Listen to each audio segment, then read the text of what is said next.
રાજ્યના કૃષિ મંત્રી જીતુ વાઘાણીએ કમોસમી વરસાદથી પ્રભાવિત વિસ્તારો માટે જાહેર કરાયેલા ઐતિહાસિક રાહત પેકેજ અંગે વિગતવાર માહિતી આપી હતી। પત્રકાર પરિષદમાં તેમણે જણાવ્યું કે મુખ્યમંત્રી ભૂપેન્દ્ર પટેલના નેતૃત્વમાં નાયબ મુખ્યમંત્રી હર્ષ સંઘવી, મુખ્ય સચિવ અને અન્ય અધિકારીઓ સાથે હાઈપાવર બેઠક યોજાઈ હતી કે જેમાં પ્રભાવિત વિસ્તારોના ખેડૂતોને તાત્કાલિક સહાય મળી રહે તે માટે નિર્ણયો લેવામાં આવ્યા હતા। કમોસમી વરસાદથી થયેલા નુકસાનને ધ્યાનમાં રાખી રાજ્ય સરકારે કુલ 10,000 કરોડ રૂપિયાનું વિશાળ રાહત પેકેજ જાહેર કર્યું છે। સરકારે 16,500 ગામોમાં 5100 ટીમો દ્વારા પાકનું પંચકામ પૂર્ણ કર્યું છે। રાજ્યમાં 44 લાખ હેક્ટર જમીનમાં પાકને વ્યાપક નુકસાન થયું હોવાનું જાણવા મળ્યું છે। સરકારે એસડીઆરએફના નિયમ મુજબ 6,429 કરોડ રૂપિયાનું સહાય પેકેજ અને રાજ્યના બજેટમાંથી વધારાના 3,386 કરોડની સહાય મંજૂર કરી છે। ખેડૂતોને પ્રતિ હેક્ટર 22,000 રૂપિયાની સહાય 2,000 હેક્ટર સુધી મળશે તો પિયત અને બિન પિયતનો ભેદ રાખ્યા વિના દરેક અસરગ્રસ્ત ખેડૂતને સહાય આપવામાં આવશે।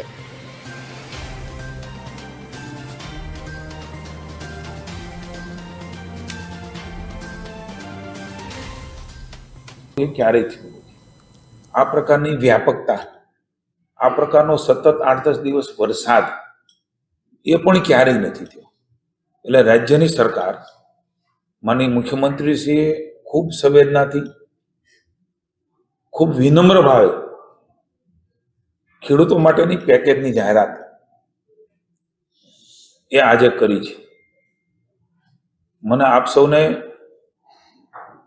માહિતી અને જાણકારી હતી। આ પ્રકારે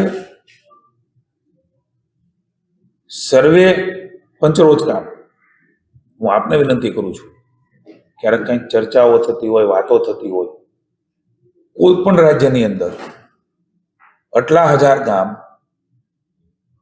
આટલા હેક્ટર જમીનો, એના સર્વેની કામગીરી કેટલો સમય ચાલે છે।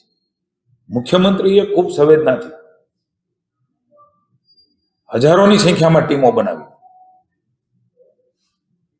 એ પંચરોજ કામ કરીને, કારણ કે એ પ્રકારનું નુકસાન એ રાજ્ય સરકાર માને છે, સ્વીકારે છે, એ ખેડૂતને થયું છે। એવા વખતે ખૂબ ઝડપથી આ પ્રક્રિયા થાય એ પણ ઐતિહાસિક હશે, એ પણ ગુજરાતમાં સૌપ્રથમવાર હશે। આ પ્રકારનું પેકેજ પણ ખેડૂત ફરી વખત બેઠો થાય, એનું ખમીર ને જમીર તો પડ્યું જ છે, પણ એના સહાય રૂપે, મદદ રૂપે રાજ્યની સરકાર એમની બાજુમાં ઊભી છે। એ ભાગરૂપે આજે લગભગ 10,000 કરોડ રૂપિયાના પેકેજની માનનીય મુખ્યમંત્રીશ્રીએ એ ટ્વીટ કરીને એના એક્સ પર જાણકારી એ આપ સૌને આપી છે। સૌપ્રથમ આ પ્રકારનું પંચરોજ કામ હું આપના અભ્યાસ માટે મૂકું છું કે ક્યારે થયું, આપ જાણી શકો છો કે આ રાજ્યમાં થયું, ક્યારે થયું।